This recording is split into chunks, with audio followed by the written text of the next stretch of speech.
অনেক মায়েরা, অনেক বোনেরা কোরবানির মাঠে গিয়ে কোরবানি গোশতগুলো কাটে পুরুষদের সঙ্গে মিলেমিশে।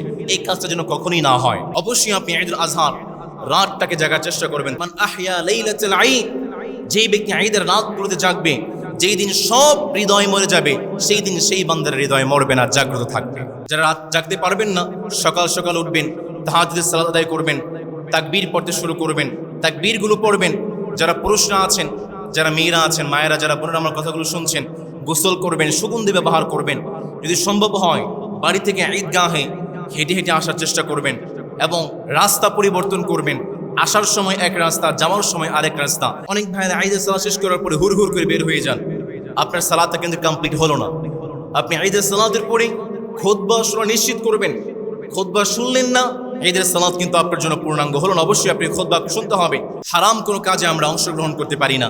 কোরবানির পশু জবাই করার আগে আমাদের নখ, দাড়ি, মোচ, চুলগুলো আমরা কাটবো না। গান বাদ্য ইত্যাদি আমরা সামিল হব না। সিনেমা, বিভিন্ন ফিল্ম, এগুলো আমরা কখনোই দেখবো না। সবচেয়ে যে বিষয়টা আমরা ঈদুল আজহাতে দেখতে পাই,